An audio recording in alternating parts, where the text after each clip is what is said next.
In this video, we shall prove this theorem which says that the direct product of two finite cyclic groups is cyclic if and only if the orders of the groups are relatively prime. So G direct product H is cyclic if and only if order of G and order of H GCD is 1. Let us understand this statement with this example. Consider these two groups Z4 and Z5. This is a cyclic group of order 4 and this is a cyclic group of order 5. GCD of 4 and 5 is 1, so they are relatively prime. So this theorem says that this direct sum Z4 and Z5 will be a cyclic group of order 20. So we know that there is only one cyclic group of order 20, so this will be isomorphic to Z20. On the other hand, if we take these two cyclic groups Z2 and Z10, both are cyclic groups. This is of order 2 and this is of order 10, but GCD of 2 and 10 is 2, which is not 1. So if we take the direct product of these two Z2 and Z10, now it will not be cyclic by the theorem, and so Z2 direct sum Z10 is not isomorphic to Z20. Let us start proving the theorem. Suppose order of G is M and order of H is N, then order of G cross H will be Mn. This is if and only if result. So we first suppose that G cross H is cyclic and we show that GCD of M and N is 1. So as a contradiction, we suppose that GCD of M and N is T, which is bigger than 1. We are given that G and H both are cyclic. So suppose G is generated by this element small g and H is generated by this element small h. So order of small g will be equal to the order of G, that is M. Similarly, order of this H is N.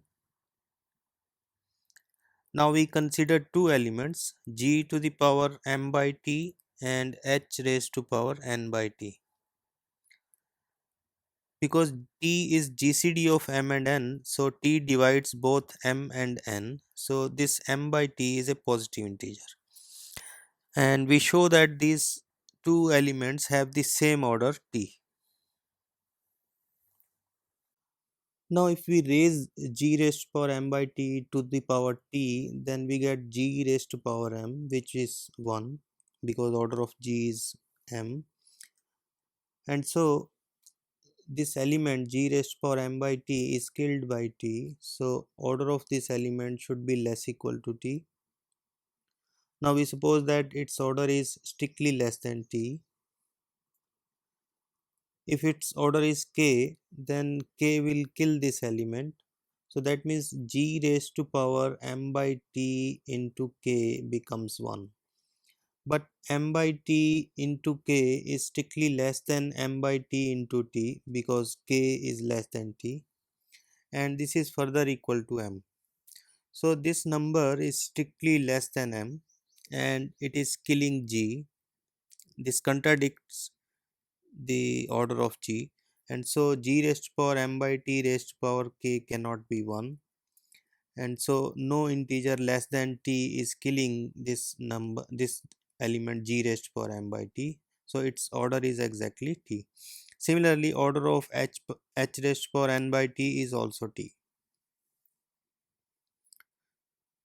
Now because G raised to power M by T order is T, so that would mean that order of this element, which is an element in G cross H, what we have done, we have taken the second coordinate as simply 1. So order of this element would also be T.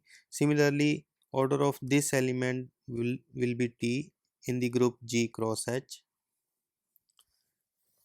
Now we have these two cyclic groups generated by this element and this element. Because the order of this element is T, so this cyclic group is also of order T. Similarly, this cyclic group is also of order T. Now notice that the intersection of these two groups is trivial. Only identity element would be there.